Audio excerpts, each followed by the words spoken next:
So magandang araw sa ating lahat mga kaibigan So lalong-lalo na sa ating mga boss diyan.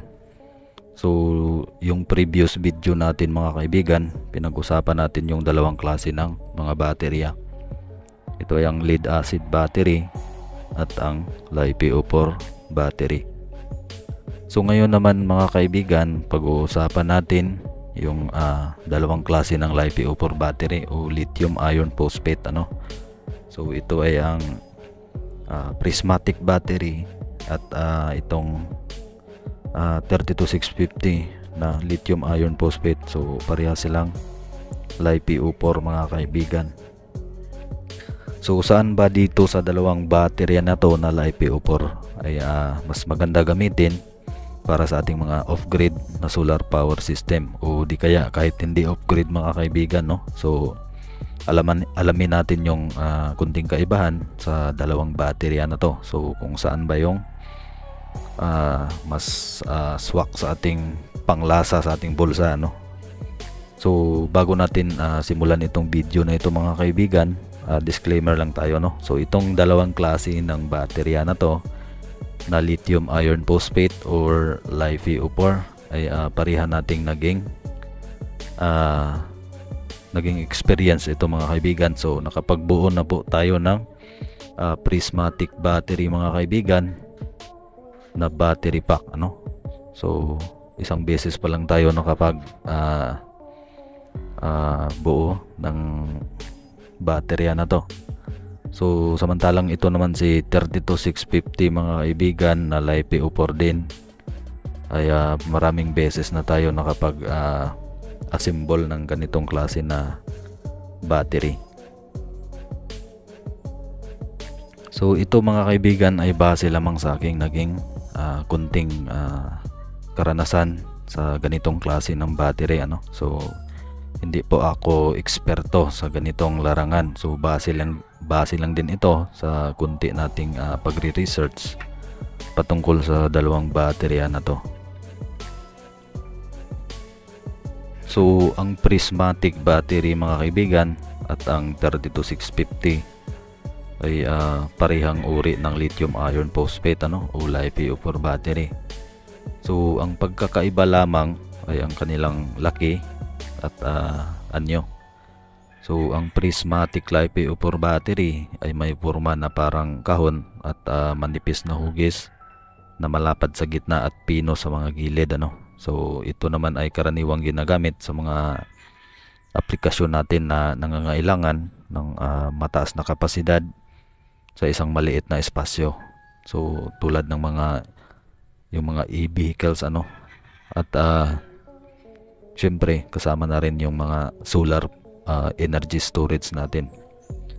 So ang 32650 LiPo4 battery naman ay may hugis na cylinder na may diameter na 32 mm at sa taas naman ay 65 mm So ito ay mas malaki kaysa sa prismatic battery na karaniwang ginagamit sa mga aplikasyon na nangangailangan ng mas mataas na o mas malaking kapasidad at mas matagal na buhay ng battery. So kagaya na lang mga kaibigan ng malalaking solar energy storage system at wind turbines.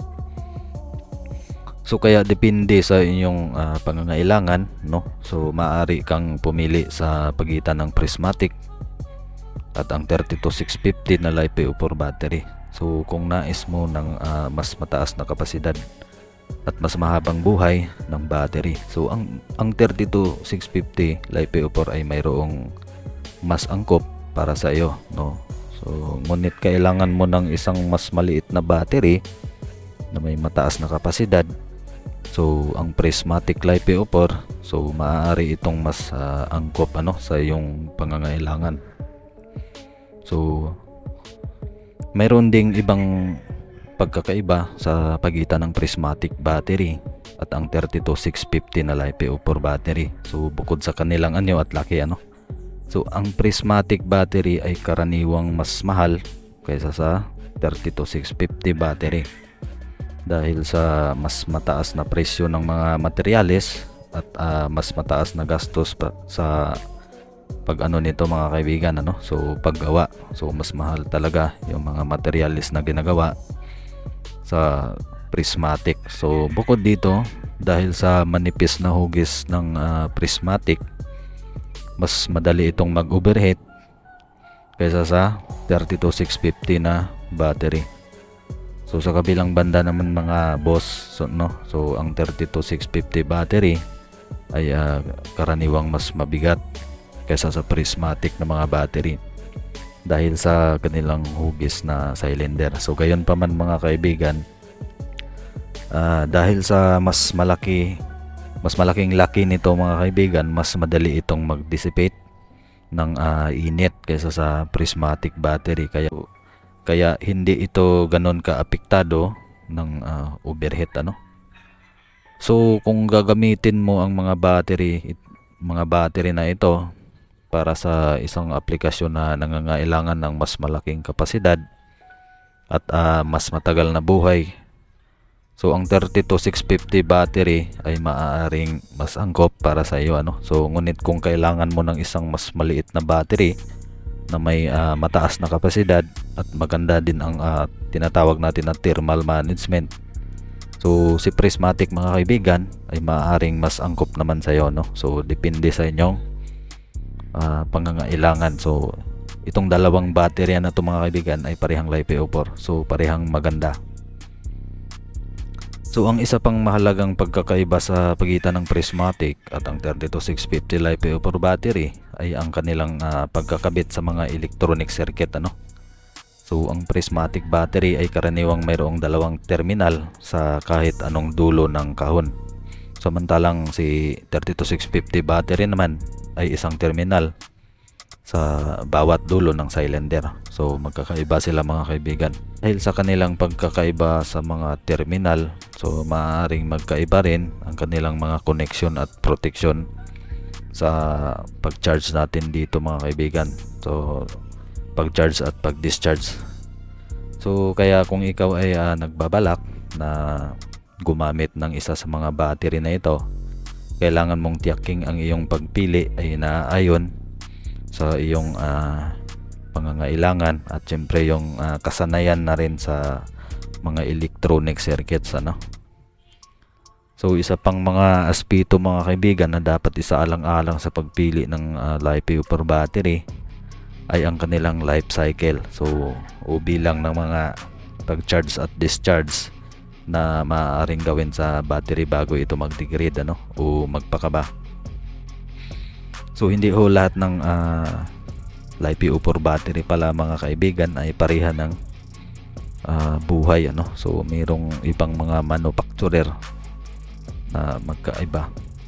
So ang LiPo4 battery ay kilala sa pagiging matibay at may mahabang life cycle kumpara sa ibang mga lithium ion battery, ano. So gayon pa man mga kaibigan, maaaring magkaiba ang kanilang life cycle depende sa kanilang disenyo, depende rin sa kalidad at kung paano ito ginagamit at pinapangalagaan. So bukod pa rito mga kaibigan, maaaring magkaiba rin ang presyo ng mga LiPo4 batteries depende sa kanilang brand, no, kalidad at iba pang mga salik tulad ng lugar ng paggawa at pati na rin siguro yung mga demand ito, no, sa ganitong klase ng battery. Kaya bago ka bumili ng LiPo4 battery, so kailangan mong suriin ang kanilang mga tampok, kalidad at presyo, no. So upang masiguro ang iyong pagpili ay angkop at pangangailangan, no, lalong-lalo na sa budget.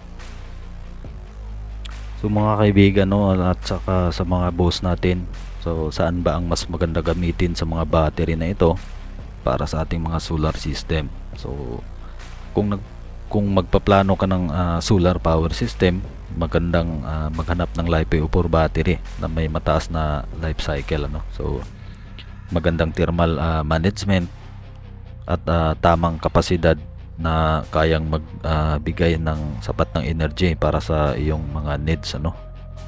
So ang tamang kapasidad ng battery ay nakadepende sa dami ng energy na nais mong i-store at gamitin kapag walang araw o gabi. So ang prismatic LiPo4 battery mga kaibigan ay magandang gamitin kung kailangan mong magpakabit ng maraming battery sa maliit na espasyo, no? So dahil sa mas compact ito sa 32650 na LiPo4 battery, so ito ay magandang gamitin kung meron kang space limitation sa iyong solar power system. So bukod pa rito mga kaibigan, ang prismatic battery ay maganda din ang mga thermal management nito dahil sa manipis nitong hugis, no? So sa kabilang banda naman, kung mayroon kang sapat na space o espasyo para sa iyong battery, so ang 32650 na LiPo4 battery ay maaaring mas okay dito sa iyo dahil sa mas malaking kapasidad at maganda din ang heat dissipation dito. So ito ay magandang gamitin kung kailangan mong mag-store ng mas maraming enerhiya dahil sa mas malaking kapasidad nito kumpara sa prismatic battery. So sa pangkalahatan mga kaibigan, so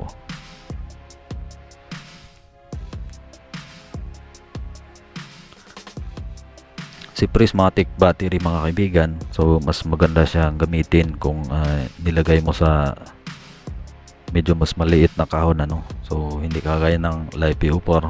Depende kasi yan mga kaibigan sa diskarte mo sa pagbuo ng battery o battery pack, So sa pangkalahatan mga kaibigan, sa pagpili ng tamang baterya na LiPo4 para sa iyong solar power system ay nakadepende sa iyong pangangailangan sa kapasidad, so depende sa laki at isama na rin natin yung thermal management dito, pati gastos, so itong LiPo4 battery mga kaibigan, alam naman natin na napakamahal nito. So maliban dito sa mga baterya na to mga kaibigan, kung magbuo ka ng isang battery pack na LiPo4, talagang mapamahal ka dahil sa sobrang dami ng kailangan. So sa pagbuo ko ng prismatic battery mga kaibigan, so medyo tayo dito, nakatipid tayo ng kunti, so base lamang ito sa ating naging experience. Nakatipid tayo ng konti sa shipping fee.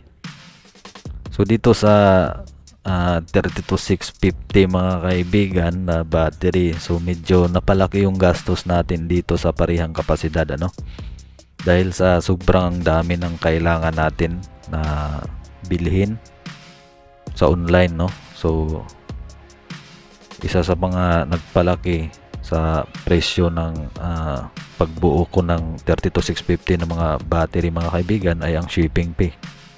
So parang si shipping fee lang din yung nagpalaki yung mga presyo nito mga kaibigan. So pero kung tutuusin talaga mga kaibigan, kung walang shipping fee, mas mahal yung gastos natin sa prismatic na battery. So kailangan mong masusing pag-aralan ang bawat aspeto at alamin kung alin sa mga ito ang angkop para sa iyong pangangailangan. So mahalaga rin mga kaibigan na konsultahin ang mga eksperto sa solar power system para matiyak ang iyong pagpili at naaayon sa iyong pangangailangan at masiguro ang maayos na operasyon na iyong solar power system. So mga kaibigan, hanggang dito na lang at syempre maraming salamat sa iyong pagtutok.